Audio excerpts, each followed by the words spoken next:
After we light the Hanukkah menorah, there's a small little prayer that we recite, and in it we say that we're lighting these candles to offer thanks for all the miracles that occurred to us throughout history and in our own personal lives. And permission, we say, is not granted for us to use these candles for any other purpose, just to look at them. Ella l'rosam bilvad, only to look at the candles.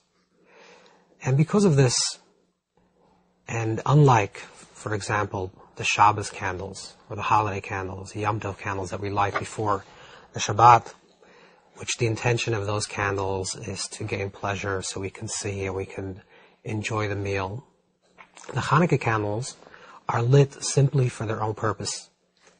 And the only thing that we can derive anything of it, the only pleasure that we can derive from it, is to look at it. Ela l'rosim bilvad. And because of that, the tradition has evolved with its roots from hundreds of years ago, from many different sages that talk about looking at the menorah, looking at the candles. Once we light the menorah, to spend some time and just look at the candles. And there are various different customs that evolved around what should be done around when we look at these candles. So one of the intentions of the book that I wrote, which is called 8 Lights, 8 Meditations for Hanukkah, is dealing with 8 specific meditations related to the 8 nights of Hanukkah. And when we look at the candles, what are we supposed to be thinking? What is it telling us? There is a Hasidic saying by the previous Lubavitcher Rabbi that said that we have to listen to the story that the candles are telling us. So the question is, what is the story?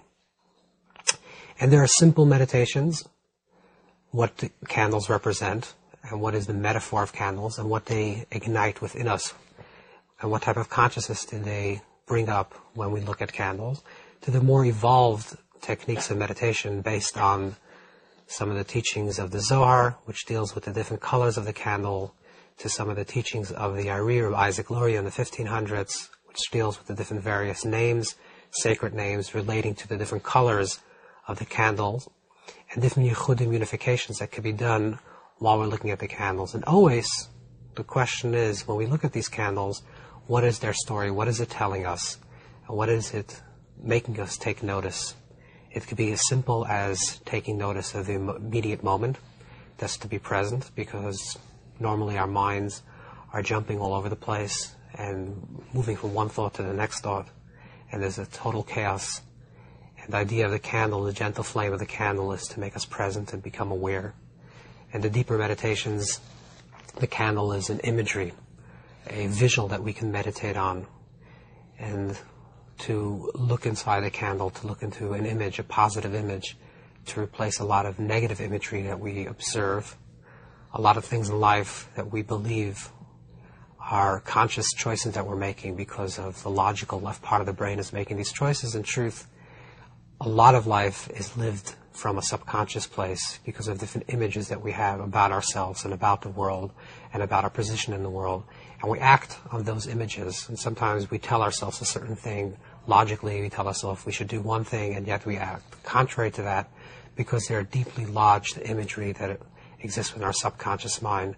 And part of the healing process and part of the transformation process of the human being is to exchange negative imagery with positive imagery. And this is some of the ideas that are unpacked in this book about Hanukkah. And in general, it gives you an overview of what Hanukkah is. You know, we all know the story of Hanukkah, and the story of Hanukkah is that there was the group of the Maccabees, which was a small group of Jews that lived during the Second Temple period, 207 years precisely before the Second Temple was destroyed. 207 is also the numeric value of the word or, light. And they lived, a small group of Jews that were oppressed by the Assyrian Greeks.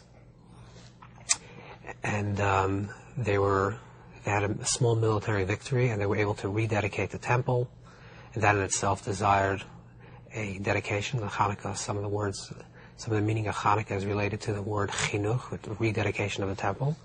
And also the story, the famous story, which is when they found and they searched for one little small jug of oil, and that oil lasted, instead of one day, it lasted for 8 days. It's interesting that when we look in the Talmudic version of this story, of this narrative, it says L'shana acheres. The next year, the sages of the Talmud established this holiday. And the reason why they established it the next year is because we have to think about time. When we think about time, the ancient man believed time was cyclical. Time revolved around patterns, and what was will be. And there's no movement forward, there's no progress, there's no hope, there's no future. Everything that was will be. And time is basically cyclical. This is basically an observation looking at the seasonal development of the year. We see that the seasons come and go, and therefore we view time in the same manner. And the great cycles of life is the great cyclical nature of time. One of the great innovations of the Torah, one of the great chidushim that the Torah revealed to the world, was that time also moves linearly, that there's progress, that there's a past, there's a future, that there's a creation, there's a revelation, and there's a redemption, there's movement that's forward. That gives the possibility for hope and for future and for creating a better reality and not getting stuck. And this idea of time moving forward, which is a linear progression of time, that there's a beginning of time, which is Bereshis bara, and then there's the end of time, or moving towards the end of time, allows for progress. So we look at time, we look at it in a linear way. And yet, the truth of life is that time is also cyclical, because we have every year, we have the same spring and the same winter and the same fall. So there's a cyclical pattern of time as well. And the deeper Kabbalistic understanding is that time both moves cyclically and linearly. And the best way to describe that would be as a spiral. So it's moving around, but every year it's moving up. So when the sages of the Talmud observed the miracle that occurred with one small jug of oil, one small amount of oil lasting for 8 days, they wondered, was this a one-time event outside of the historical narrative? Or was this part of the meta-history of creation? Is there something innate about this particular time that allows for the possibility of the miraculous? The next year, when it came around, the same period of time, they realized that it was not just an event that happened in the past. It's something that can reoccur every year in the present. Every year it gives us the same potential to recreate miracles in our lives. And that's the celebration of Hanukkah. Of course, it's a celebration of the past, but more importantly, it's a celebration of the present, that we have the potential to search for the oil, which is in itself a tremendous miracle. The fact that the Maccabees, who were completely defeated and a small group of people, and went into the temple, and the temple was in complete shambles, and after a few years of the temple being in a destructive state, even searched for oil, that in itself is a miracle. So the fact that we search and we don't give up hope, and even when things look bleak and things look dark, we still believe in the possibility of creating light and finding that small little amount of potential to generate light. That is one thing that we're giving this potential at this time, and that is part of the miraculous. And when we believe in something, and we have trust, and we have hope, and trust in ourselves, and trust in the Creator that can create this miracle of ourselves, and we believe in ourselves that we have the potential to create this miracle, then we could also recreate miracles in our lives. And Hanukkah is that time of the year that we're given that possibility to create those miracles. And this is some of the things, another important thing that we talk about in the book, is that we're not only celebrating the past, but we're celebrating the present.